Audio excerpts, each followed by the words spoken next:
The following video will be an analysis of the video game Banished, created by Luke Hodorowitz and published through his company Shining Rock Software onto Steam on the 19th of February 2014. The game has no spoilers to speak of, though if you're interested in picking up the game, then this video might talk about some gameplay tricks that you might want to figure out on your own. I've recorded some gameplay footage of a start on hard difficulty, and I'll be playing that in the background just as I talk. In the meantime, thanks for watching, and I hope you enjoy what you hear. Banished is a city-building game with a simple premise. You're placed in charge of a group of settlers who have been exiled from their homeland in a pre-industrial medieval setting. Your responsibilities are to provide for the people's immediate well-being, as well as to ensure their continued survival. You accomplish this by setting up production chains in order to satisfy the town's need for resources, and assigning villagers to work them. You don't control your villagers directly like in Age of Empires or in StarCraft. You issue general orders and the town responds accordingly. More like Dwarf Fortress. Your first initial builds will be concerned with addressing the immediate needs of your citizens. Housing for shelter, food and firewood production for warmth, eventually a blacksmith in order to replace tools, and a schoolhouse to educate your children. Beyond that, the game doesn't really have a defined end, per se, unless all of your villagers die of age, starvation, or the plague. Banished has no definite victory condition or even a checkboxing system beyond addressing the needs of your community, which the player themselves is free to define. If you want to build an agrarian community whose income is based on farming, or an industrialized town which produces clothes and tools, then you'll build your town accordingly. It's a wonderful sandbox which encourages creativity while also imposing realistic limitations on that creativity. You can build a block of houses and markets, but if you don't have enough food and firewood to sustain those houses and workers to keep it all afloat, then it will crumble around you. This brings me to one of the best points about Banished: the constant sense of tension that arises from balancing production of resources with their consumption. You see, while the store page may say that your people are your primary resource, they're also your primary drain, and every decision you make is going to run to their survival, perpetuation, or comfort. The game takes this tension and applies it to the balancing acts of maintaining a stable population whilst expanding to take advantage of new land and resources on your map. You need a population to exploit resources, and you need to exploit those resources to maintain and grow your population. That's another thing to note. You need to expand your population eventually in order to attempt to reach an equilibrium between deaths and births. This is because infants and children can't work in coal mines and the dead can't cut firewood. This places another squeeze on the player. You need to expand your population slowly enough to be realistic, but quickly enough to gradually increase the number of available workers. The main challenges to these systems are the map that you start with, and the availability of resources on them, but with a bit of resourcefulness, it can all be overcome in time. That's really all I can say about the game in a general sense as far as its premise is concerned, but that wouldn't make for a very interesting discussion, and that isn't the entire story. You see, what I like most about Banished is the way that its mechanics are all tight and tell a fine story together. While the command and orders interface of the game functions a bit like Dwarf Fortress, the game itself runs on a tightly controlled set of variables that work very aptly to create subtle messages. To begin with, the game has a strong word to say about conservation and environmentalism, as well as the challenges of balancing economic strength with growth. This can be seen in the mechanics it uses to supply the player with stone and iron, materials used in construction as well as in the production of consumed goods. Stone and iron are plentiful on the surface of the map, but do not regenerate as you might expect. To get more, you have to build mines and staff them with citizens. These mines will eventually run dry, and when you delete them, the terrain will be permanently scarred with ugly pits and smokestacks. This is a simple way of stating that beyond a certain point, our impact on the world around us is irreversible. And this isn't just an inferential statement, but a mechanical one as well. Once you build a stone mine, you can't build anything else on that point, regardless of how much time passes. Same goes for an iron mine. This makes expansion a double-edged sword. To expand, you need resources, and eventually you're going to have to set aside space into which you cannot expand in order to acquire those resources. By the same token, it's very difficult to build a village that relies only on surface resources, so at some point a player is going to have to sink mine shafts and start digging. The message for conservation is echoed in the flora and fauna of the game as well. Felled forests take a long time to regrow, overhunted deer populations will never reach their original numbers, and the efficiency of gatherer buildings like the gatherer's hut and the fishing wharf typically decrease annually because of overconsumption. There's kind of a gimmick where you can throw down a forester's hut and a gatherer's hut next to each other and have those two buildings synergize each other, but that's really an exception to the rule. This forces the player to adapt and think in the long term if you want to get into the triple or quadruple digits for population, and if you want to keep people fed and happy. This is seen in farming and livestock as well. Even though they're slightly more reliable than living off the land, you need to rotate your crops and pastures to ensure that outbreaks and infestations don't destroy your harvests.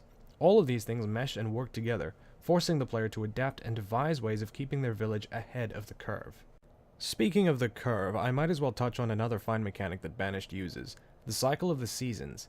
The map in which you build is excellently realized with appropriate and delightful weather effects like rain and fog, dynamic and seasonally appropriate temperature, and of course actual seasons. The most important season is winter, because it's when every production chain you have until this point is going to be put to the test to see if you've screwed the pooch somewhere. Food gathering is slowed, citizens become more vulnerable to cold, the temperature drops, and consumption of food and firewood increase during the colder months. Remember that these are resources that are normally consumed and stockpiled during the warmer months as well, so winter is essentially a massive stress test that puts every arm of your town on the line. There's truth to this in real life as well. I'm going to assume that you're watching this, so that you're doing so at a computer or a mobile device. That leads me to infer you have a roof over your head as well as the means to acquire food and warmth. People didn't always have this. And back in the 14 and 1500s, winters were deadly months that put entire communities on their absolute edge. To this end, Banished is a brutally honest portrayal of a society surviving in an absolutely alien wilderness, and reinforces the fact that every decision you make goes back to survival. The seasons also change the availability of resources. Farms cannot grow food through winter, so if you didn't bring in a large enough harvest to last the year through, then you're going to run into problems when your laborers and children starve in their beds. It's a very real balancing act where if you fail to offset production and consumption while forgetting to buffer things a little, then your town is doomed. Through the use of seasonal variations like this, Banished not only challenges the player mechanically, but provides a measure of immersion into the world in which you live. All the more important when you consider that, after all, your people are your primary resource.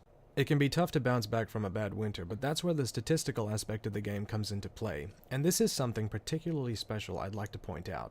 Once you build the town hall structure, which in my opinion should be something you build within the first 5 in-game years, you can access the town's records. Banished is a game that runs off of information as much as it runs off of food and firewood, and if you have this information in your hands, then you can do a lot towards meaningfully planning your town. The town hall presents a breakdown of your town's population, your current stocks of all resources, the percentage of your population that's educated, as well as average metrics for happiness and health. You also have access to graphs which track important numbers like the amount of food you have over the number of years, the number of adults, children, and students, and an overall graph of population versus time. A newbie might not know what to make of this information, but after a while you'll see that this is one of the most powerful aspects of the game.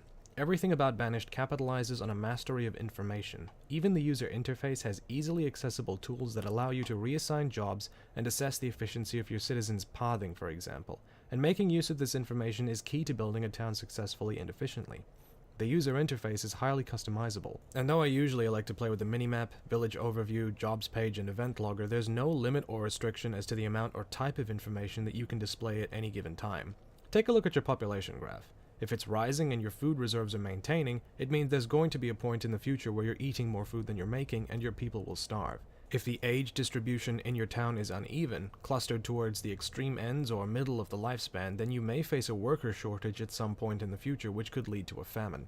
I think it's worth reiterating the point that these are all fairly core mechanics to the game, and they lend the simulation a surprising amount of depth that helps it stand on its own 2 feet, and which works so well here it's definitely worth crediting.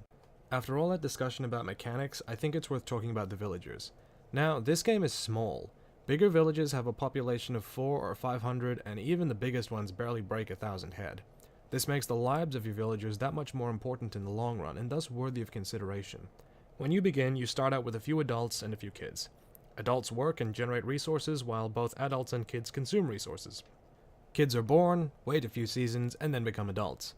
If there are free houses, they shack up with members of the opposite sex, crank out some kids, and the cycle of life renews itself. Beautiful, but there are some parts of this that are really interesting. For example, laborers who haven't gone to school typically have more kids earlier than laborers who went to school, as well as becoming work-ready sooner. Their efficiency is decreased, and they also walk a little slower than laborers who are educated.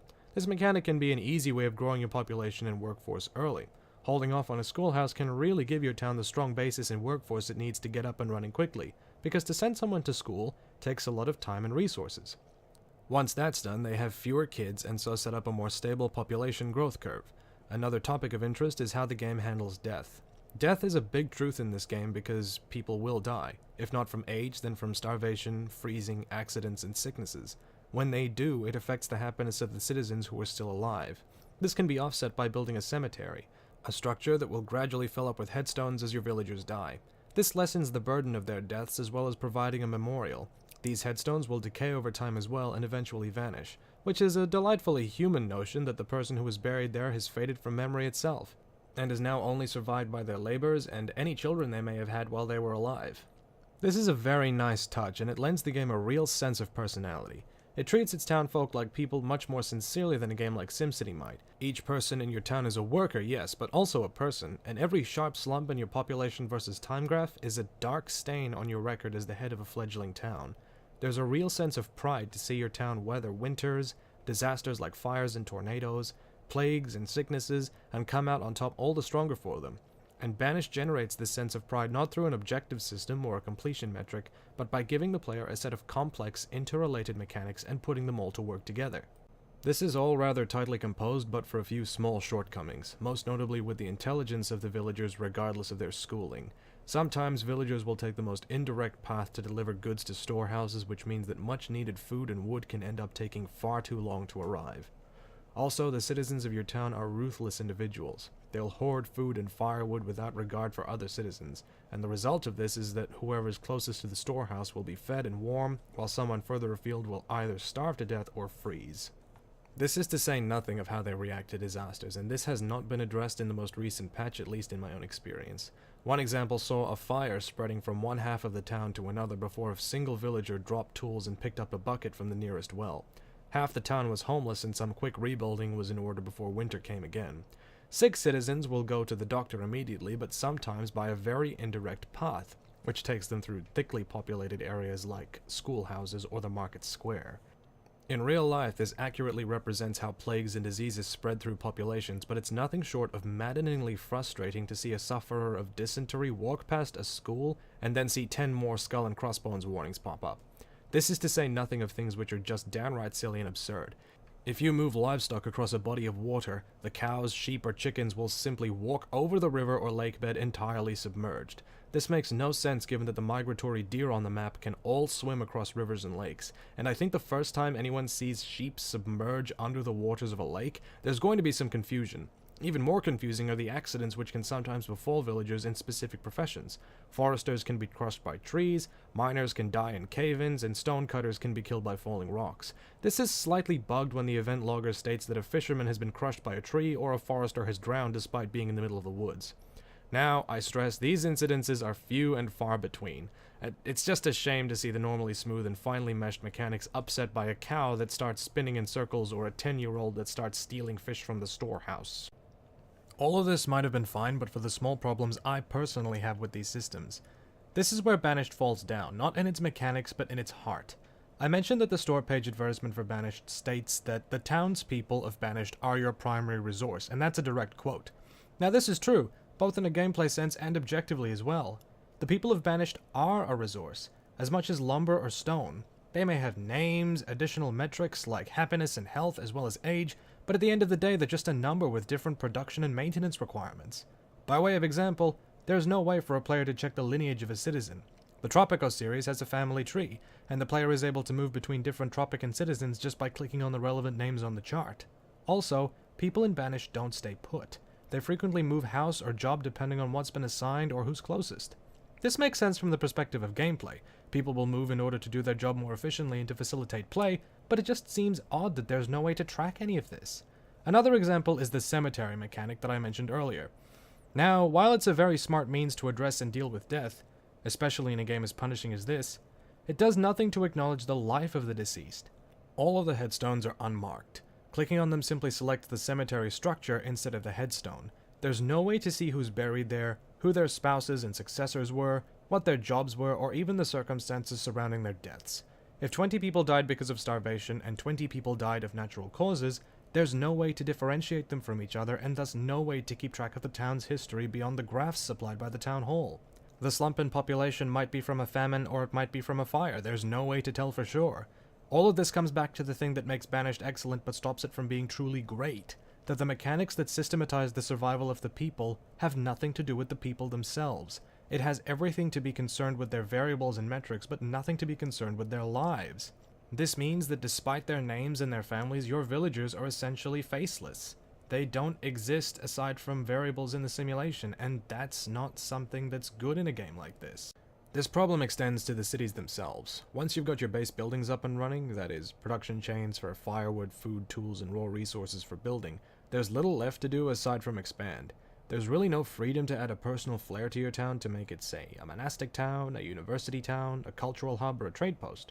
Granted, you can set up buildings to mimic these things, but once you've placed all the buildings the game allows, you'll find that the drive to build comes more from satisfaction of needs, rather than a desire to create your own mark on the land.